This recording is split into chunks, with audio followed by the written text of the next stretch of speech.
Halo semuanya, apa kabarkah kalian saat ini? Ya, saya harap kalian semua dalam keadaan yang senantiasa baik-baik saja. Manga Black Clover chapter ke-255 sekarang telah keluar. Oleh sebab itu, seperti biasa jika manga Black Clover chapter terbarunya sudah rilis, saya akan membuat pembahasannya. Tentunya kalian semua masih ingat kalau di akhir chapter yang lalu Noel kembali berhasil mendaratkan serangannya pada Vanica, bukan? Dan seperti yang kalian tahu juga, yang mendorong semangat Noel untuk menyerang Vanica adalah karena Vanica berencana membunuh Loro Pesica. Tapi meski Noel sudah berhasil mendaratkan serangannya pada Vanica, namun ternyata serangan Noel yang telah berhasil menembus tubuh Vanica itu memang masih belum cukup kuat untuk mengalahkan pemilik iblis Magicula ini. Dan hal itu sesuai dengan apa yang sudah saya sampaikan pada pembahasan yang lalu.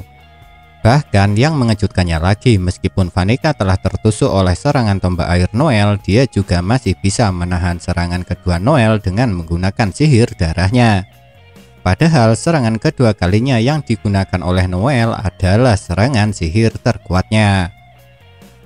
Namun meskipun pada awalnya Vanica sangat meremehkan Noel dan sangat percaya diri akan kekuatannya, ternyata serangan Noel itu untuk kedua kalinya berhasil melukai Vanica. Karena setelah gaun Valkyrie Noel hilang, Vanica meskipun sedikit memang ditunjukkan memuntahkan darah. Dan tentu saja hal itu sangat mengejutkan. Karena meskipun Noel sudah tidak diperkuat lagi dengan sihir milik Loro Pesica, dia masih berhasil melukai Vanica yang sudah menggunakan kekuatan iblisnya sampai maksimal. Yang itu berarti sekarang Noel memang sudah semakin kuat. Tentu saja melihat dirinya terluka, Vanica lumayan terkejut. Oleh sebab itu, Vanica yang awalnya tidak tertarik kepada Noel mulai menyukai Noel dan menanyakan nama musuh yang telah berhasil melukainya tersebut. Dan setelah Noel memperkenalkan dirinya inilah akhirnya Vanica yang awalnya sama sekali tidak ingat dengan Asier Silva mengingat kembali sosok ibu Noel yang dulu pernah bertarung dengannya itu. Tapi yang menarik perhatian saya saat Vanica mengingat kembali sosok Asier Silva ini adalah mengenai panggilan Vanica pada ibu Noel itu dengan sebutan Asier-chan. Memang benar untuk sekarang masih belum diketahui berapa umur Vanica saat ini. Tapi ada kemungkinan kalau Vanica sebenarnya memang memiliki usia yang seumuran dengan ibu Noel.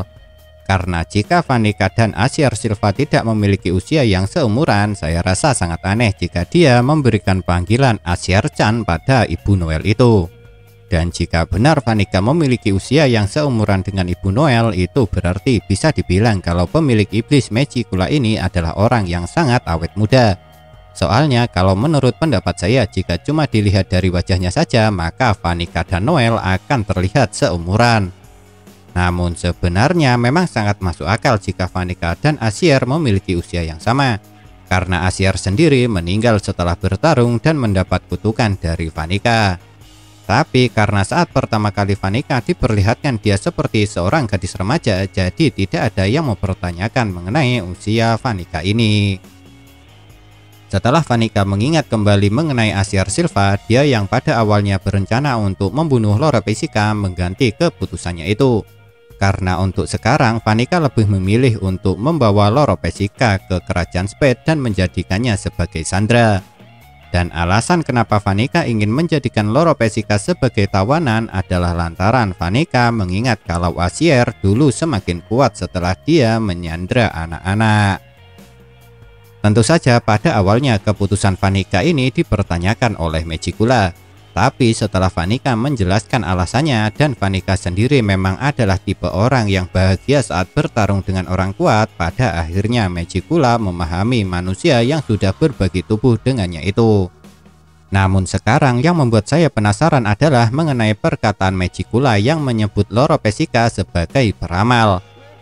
Memang benar Loro Pesica yang telah mewarisi kekuatan dan pengetahuan Ratu Kerajaan Heart sebelumnya bisa mengetahui apapun. Oleh sebab itu Ratu Kerajaan Heart disebut sebagai wanita yang tahu segalanya. Tapi meskipun Loro Pesica bisa mengetahui apapun dengan pengetahuan yang telah diwariskan kepadanya, bukan berarti Ratu Kerajaan Heart ini bisa mengetahui masa depan. Karena biasanya yang namanya peramal memanglah orang yang bisa membaca dan mengetahui mengenai masa depan. Mungkinkah karena pengetahuan yang dia miliki akhirnya membuat Loro Pesika bisa melihat masa depan dan disebut sebagai peramal? Atau mungkin Ratu Kerajaan Heart ini masih memiliki kekuatan lain yang bisa membuatnya membaca masa depan? Ya, untuk sekarang semua pertanyaan mengenai alasan kenapa Magicula menyebut Loro Pesika sebagai peramal memang masih belum bisa kita ketahui. Tapi yang pasti, kalau menurut saya perkataan Magicula ini bukan cuma sebuah ucapan omong kosong belaka. Jadi untuk sekarang karena hal ini masih menjadi misteri, maka rahasia ini akan membuat manga Black Clover semakin menarik dan dinantikan oleh para penggemarnya. Karena jika semakin banyak teka-teki yang belum terungkap, maka semakin banyak pula orang yang akan penasaran dan menantikan manga ciptaan Yuki Tabata Sensei ini. Dan setelah Vanica memutuskan untuk membawa Loro Pesika ke Kerajaan Spade dan menjadikannya sebagai sandera, pemilik iblis Magicula ini malah melakukan sesuatu yang tidak disangka-sangka. Karena Vanica yang merasa sudah tidak punya urusan lagi di Kerajaan Heart memutuskan untuk membuang para pengikutnya dengan cara yang sangat keji, yaitu dengan cara menjadikan anak buahnya sendiri sebagai bom manusia. Jujur saja memang tidak terlalu aneh melihat Vanica melakukan hal yang sekejam itu. Karena pada dasarnya Vanica memanglah orang yang tidak manusiawi. Dan hal itu terbukti dengan tidak pedulinya dia meskipun mengetahui kalau rencananya bisa membuat 90% umat manusia musnah.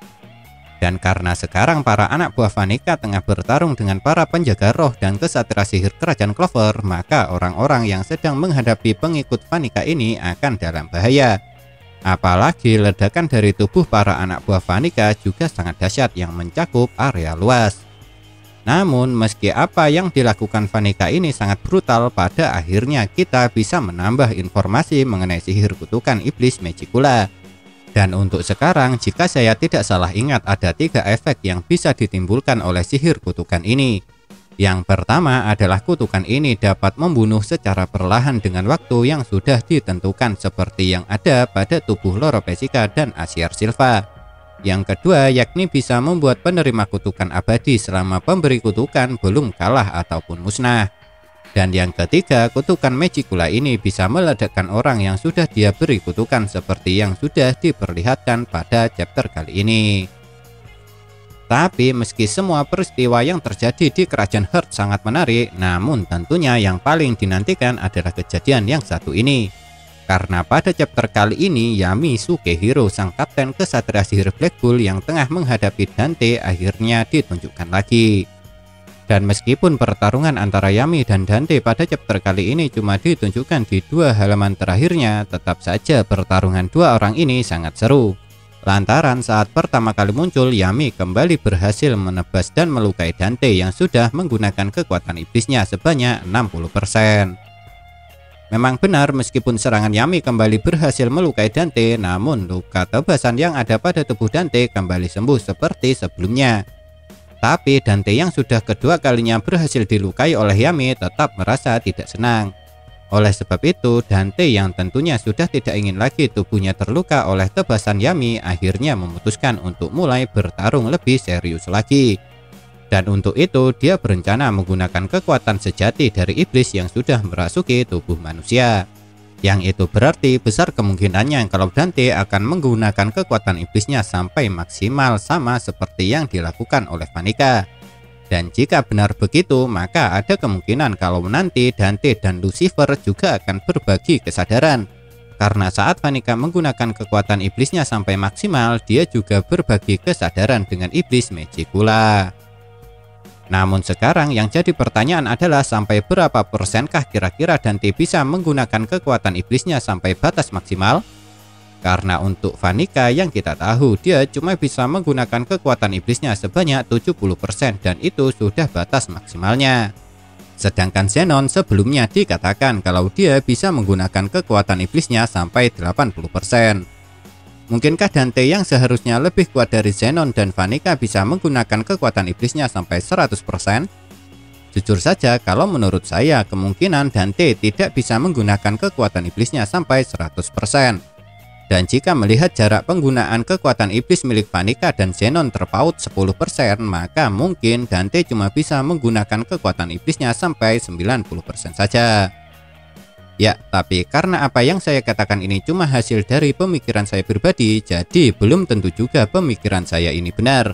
Oleh sebab itu, jika kalian memiliki gagasan, silahkan tulisan hal itu pada kolom komentar agar kita bisa berbagi pendapat.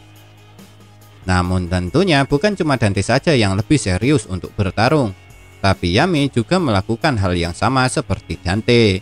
Bahkan Yami juga mengatakan kalau dia akan menunjukkan kekuatan sejati dari manusia biasa. Dan jika melihat wajah Yami saat mengatakan hal itu, sepertinya Yami memang masih memiliki kekuatan yang lebih besar lagi untuk menghadapi Dante. Karena tentunya Yami tidak ingin kalah dari Dante lantaran dia memang harus membalas dendam pada Dante yang sudah berani melukai dan menyakiti para anggotanya. Namun sekarang yang jadi pertanyaan adalah kira-kira kekuatan seperti apakah yang akan digunakan Yami untuk mengalahkan Dante? Dan bisakah Yami mengalahkan Dante sendirian? Ya, jujur saja bagi saya pertanyaan ini terlalu sulit untuk menemukan jawabannya. Tapi yang jelas jika Yami dan Dante sudah sama-sama akan semakin serius bertarung, maka pertempuran dua orang ini akan menjadi sangat layak untuk dinantikan. Nah, itulah yang dapat saya bahas dari manga Black Clover chapter ke-255 ini. Kalau menurut kalian kejadian manakah yang paling menarik? Tinggalkan komentar kalian ya.